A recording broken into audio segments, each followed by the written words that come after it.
karena semua dilayani, saya punya driver, saya punya sekretaris, kan gitu ya. Semua dilayani dengan baik. Pada dasarnya Allah sudah menempatkan jabatan itu juga hanya titipan. Kemudian yang penting kita belajar.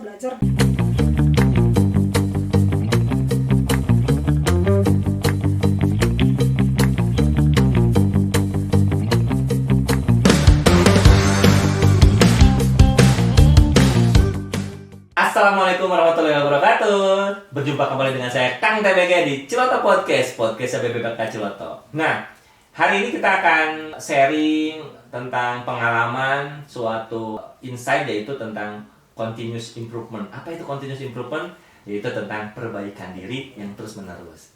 Nah, alhamdulillahnya di bulan-bulan ini ada yang sedang berbahagia, yaitu teman kita Widya Iswara yang alhamdulillah sudah terbitkan suratnya bahwa beliau menjadi Widya Iswara Utama di BPPK Ciloto.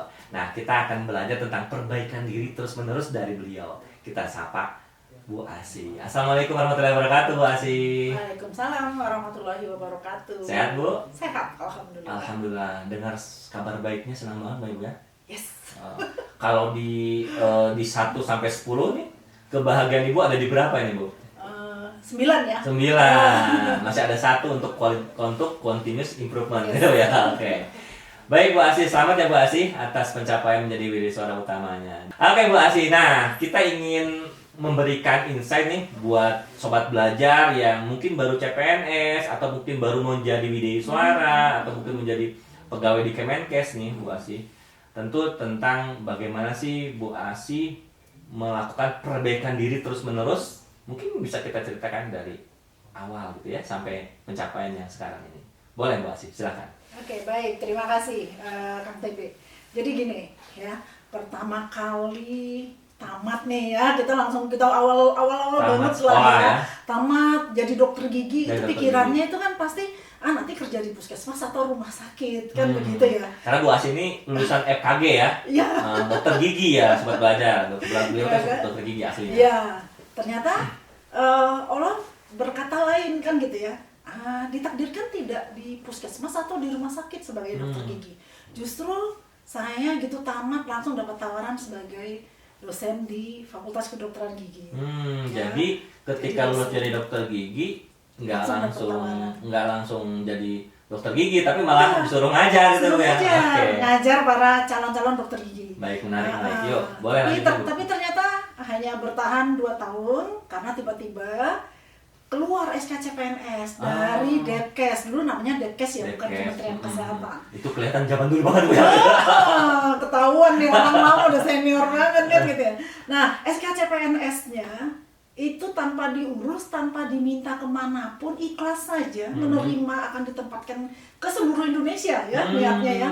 Ternyata ditempatkan sebagai dosen lagi. Ya, SKCPNS bukan dokter gigi. Dokter gigi, hanya sebagai dosen keperawatan gigi. Oh, dosen keperawatan gigi. Iya, dosen keperawatan gigi. Jadi sepertinya Allah bilang, ya udah, kamu lebih bagus mendidik saja, kan begitu ya, mendidik saja. Dan itu terjalanilah. Dosen Fakultas Kedokteran Gigi 2 tahun, terus di dosen keperawatan gigi sebagai CPNS dan PNS itu di Jambi itu 3 tahun. Di Jambi ya Bu ya? Di Jambi. Terus tiba-tiba suami harus pindah ke Provinsi Riau. Saya tentu ikut ya. Pada saat PNS itu Ibu udah menikah ya Bu? Udah. Okay. CPNS itu sudah menikah. Sudah menikah ya? Sudah punya baby. Sudah punya baby ya? Oke. Dan pindah ke Riau. Di Riau itu tidak ada Fakultas Kedokteran Gigi, tidak ada keperawatan gigi. Akhirnya saya ditempatkan oleh Kakanwil, pada saat itu Kakanwil Depkes. Kakanwil Depkes di Bapelkes Pekanbaru. Bapelkes Pekanbaru, waktu itu posisi Bapelkes Pekanbaru masih miliki punya pusat ya? Depkes. Iya. Di Bapelkes Pekanbaru belajar pertama yang ada di situ kan Widya Iswara ya, masih sedikit sekali, dan saya masih muda banget pada saat itu, masih belum 30 ya, belum 30 tahun, tapi karena jiwa mendidiknya, jiwa mengajar itu sudah melekat ya. Saya tentu jadi kepengen menjadi Widya Iswara. Oke, nah sebenarnya Bu, kita akan coba bungkus dulu nih Bu. tadi kan dari dosen ya Bu ya, pengajar, pendidik lah. Nah, masuk ke Bapelkes, tempat pelatihan. Tentu walaupun sama-sama pembelajaran tetapi ada beda ya Bu, ada pendidikan dan pelatihan. Nah, kira-kira Ibu perbaikan diri apa ketika Bapak Ibu dari dunia pendidikan masuk ke dunia pelatihan? Perbaikan diri apa yang Ibu lakukan waktu itu? Di awal-awal tuh Bu. Oke, yang jelas saya pengen belajar ya. Kalau waktu kita sebagai dosen, itu yang kita didik itu anak-anak atau calon-calon dokter gigi atau perawat gigi, di mana kita banyak berperan sebagai pendidik banget kan gitu ya. Tapi pada saat saya di Bapelkes Pekanbaru dan itu 2 tahun di situ, saya langsung diangkat menjadi Widya Iswara. Widya Iswara Bapelkes Pekanbaru. Nah, selama menjelang menjadi Widya Iswara itu ada proses pembelajaran selama 2 tahun. Seperti apa sih pada saat saya sebagai dosen dan seperti apa sih kalau nanti saya menjadi Widya Iswara. Dan di situ saya banyak belajar ternyata di pelatihan, karena yang kita ajar, yang kita didik, yang kita latih itu adalah orang-orang dewasa. Tentu ada pendekatan yang beda. Nah, ada pendekatan yang beda. Artinya jangan ego lagi, ini orang harus pinter dan segala macam, tapi pada saat di pelatihan saya harus mengerti mereka. Bagaimana mendekati orang-orang dewasa ini yang sebenarnya mereka sudah punya pengalaman dan punya cara belajar yang beda dibanding anak-anak mahasiswa kan gitu ya. Betul. Jadi ada filosofis yang berbeda ya Bu ya. Ternyata ketika Ibu jadi pendidik dan jadi trainer atau Widya Iswara, perbaikan dirinya adalah ternyata ada filosofis yang berbeda. Yang awalnya pendidik itu kita memberikan materi, dan ketika menjadi Widya Iswara ternyata peserta itu sudah punya ya Bu, sudah punya pengalaman, sudah punya usianya udah dewasa, sehingga Ibu tidak mencekoki lah dalam tanda kutip, tapi lebih ke bagaimana tadi filosofis memfasilitasi gitu ya Bu ya. Oke, setelah jadi di Bapelkes itu sampai tahun berapa tuh Bu? Di Bapelkes itu tahun 97 ya. 97. Nah, terus saya diangkat menjadi Widya Iswara itu 99. 99 berarti 3 tahunan, 2 tahun, 3 tahun. Terus sampai 2015 saya Widya Iswara.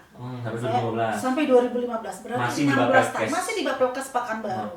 Dan pada saat itu ada yang menawarkan, karena pangkat waktu itu juga sudah lumayan cukup kriteria untuk menjadi pejabat eselon 2 Provinsi Riau. Ayo Bu, ikutan assessment, bidding gitu kan. Saya pikir ya kenapa nggak dicoba, ini suatu proses pembelajaran juga kan gitu ya. Ada pengalaman, umur juga masih boleh dikatakan masih muda dan insya Allah lah belajar.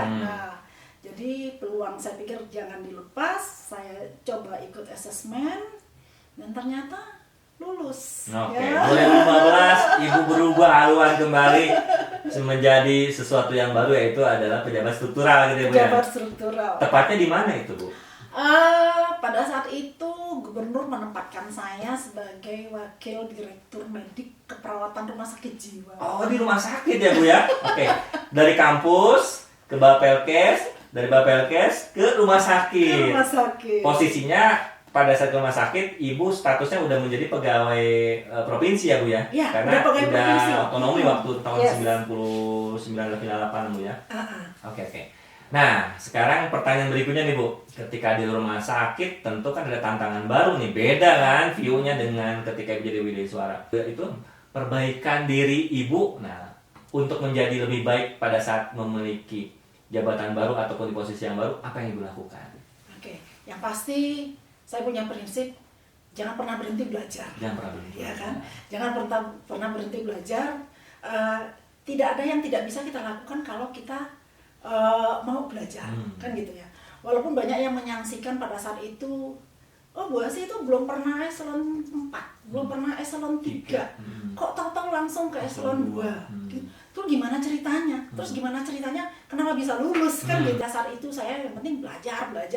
Ya alhamdulillah bisa mengikuti ya, bisa mendapatkan dan menduduki posisi itu dengan cukup stabil ya. Hanya pada saat itu terjadi ada pergolakan batin karena kembali lagi jiwa Widya Iswara itu selalu meronta-ronta. Jadinya hanya bertahan 3 tahun saya minta mundur. Jadi saya mengundurkan diri dari jabatan struktural dan pengen kembali ke Widya Iswara. Jadi mungkin bisa disimpulkan juga sebenarnya 3 tahun itu cukup untuk ibu belajar gitu ya. Aku udah tahu nih belajar di sini nih. Jadi ibu punya view tadi di pendidikan, punya view di pelatihan, dan sekarang punya view di pasien case, dan ibu merasa 3 tahun ini mungkin cukup belajarnya gitu Bu ya. Yes. Dan akan kembali belajar di fase yang lainnya gitu Bu ya. Oke. Nah, sekarang ketika udah selesai nih, ibu udah selesai mengemban amanah di struktural ya. Ibu kembali lagi ke pengen menjadi lagi Widya Iswara. balik lagi nih ke Widya Iswara. Karena passionnya di situ ya Bu. Iya, nggak sebagai pejabat. Oke, passionnya sebagai pemberi nasihat-nasihat kebaikan melalui yang kita miliki. Nah, Ibu, ketika balik lagi ke Widya Iswara, ada rasa sulit lagi nggak Bu yang perlu kita pelajari ketika dari jabatan struktural yang mungkin Ibu dapat privilege kan? Kalau jadi pejabat itu tidak bisa dipungkiri dapat privilege, punya fasilitas yang berbeda. Nah, ketika Ibu dari hal-hal yang itu tadi yang dalam tanda kutip kemewahan privilege yang diberikan, lalu Ibu balik lagi ke menjadi Widya Iswara, apa yang Ibu perbaiki diri untuk belajar kembali? Oke. Ya, pada dasarnya karena dari awal pun saya sudah mendalami Widya Iswara itu seperti apa, kan gitu ya.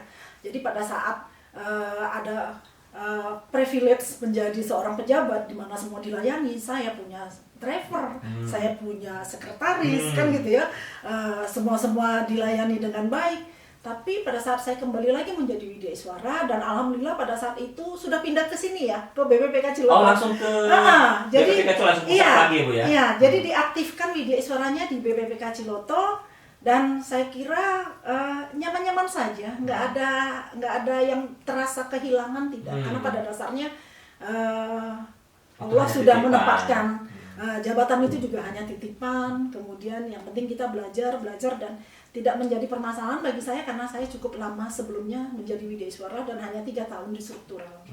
Jadi saya bisa beradaptasi kembali dan tetap semangat untuk Widya Iswara di BPPK Ciloto, karena pada saat itu sudah pindah dari Provinsi Riau dan diaktifkan kembali di BPPK Ciloto Kemenkes RI. Oke, jadi insight yang didapat dari cerita barusan adalah ini titipan, gitu ya. Jadi jabatan itu titipan. Jadi ikhlaskan privilege yang Ibu dulu dapatkan, ketika udah lepas ya ikhlas gitu Bu ya. Jadi betul. Itu hanya titipan gitu ya Bu.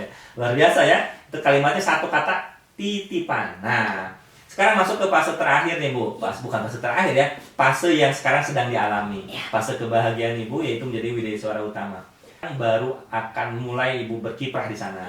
Nah, kira-kira Ibu continuous improvement apa yang Ibu rencanakan, perbaikan diri apa? Kalau kemarin kan Widya Iswara Madya mungkin ya. Kalau sekarang Widya Iswara Utama tentu punya beban ataupun punya tantangan yang berbeda. Kira-kira dalam diri Ibu nih continuous improvement apa yang akan Ibu lakukan? Oke. Yang jelas untuk mencapai Widya Iswara Ahli Utama ini sebenarnya perjuangan yang sudah cukup lama saya lakukan. Ya kan, jadi dari 2020 itu sebenarnya saya sudah punya beberapa persyaratan yang bisa masuk menjadi Widya Iswara Ahli Utama. Ternyata dalam perjalanannya, walaupun sudah ikut pelatihan WII, Widya Iswara jenjang tinggi, sudah lulus sertifikat, sudah memiliki sertifikat kompeten sebagai Widya Iswara Ahli Utama, beres semuanya, ya kan? Tapi ternyata terjadi perubahan regulasi, kebijakan yang menyatakan saya harus ini, dan cukup lama prosesnya, sehingga saya pun sampai mendahulukan orasi, ya. Orasi ilmiah itu kan merupakan syarat untuk menjadi Widya Iswara Utama, dan sudah lulus juga orasi ilmiah, sidang tertutupnya hanya tinggal sidang terbukanya saja, itu pun sulit ya. Dan alhamdulillah setelah hampir 5 tahun, beberapa proses perjalanan yang mungkin ya sukanya, duka ya, karena di saat itu juga saya kehilangan pembimbing KTI orasi ilmiah, saya meninggal. Saya di saat itu juga tahun lalu saya juga kehilangan ayah kandung saya, yang merupakan inspirasi buat saya. Beliau kebetulan adalah pensiunan Widya Iswara Ahli Utama juga. Inspirator Ibu ya. Saya di situ udah sempat ngedrop, sudah pesimis, nggak pengen melanjutkan apa-apa ya. Tapi kondisinya teman-teman keluarga, teman-teman BPPK Ciloto, teman-teman Widya Iswara itu menyemangati. Sayang nggak dilanjutkan masih, terus saja berjuang ya, terus berjuang karena ini adalah sesuatu hal yang mungkin bisa menginspirasi, menjadi pelajaran buat teman-teman yang lain ya. Kemudian di balik ya dinamika itu ada sabar, ada ikhlas ya, terus ada konsisten kita ya kan. Yang jelas tetap lanjutkan, dan saya sekarang sudah dilantik 2 Desember kemarin sebagai Wijaiswara Ali Utama BPBK Ciloto. Yang jelas pengen belajar, pengen terus mendedikasikan apa yang saya miliki, karena waktu saya masih panjang lagi nih sebenarnya ya kan. Kalau Wijaiswara Utama pensiun 65 berarti masih lama lagi. Tentunya pengen dapat dukungan yang besar juga dari yang lain-lainnya, sehingga kita bisa sama memajukan instansi, memajukan Kementerian Kesehatan. Dan semoga Ibu sehat selalu. Amin.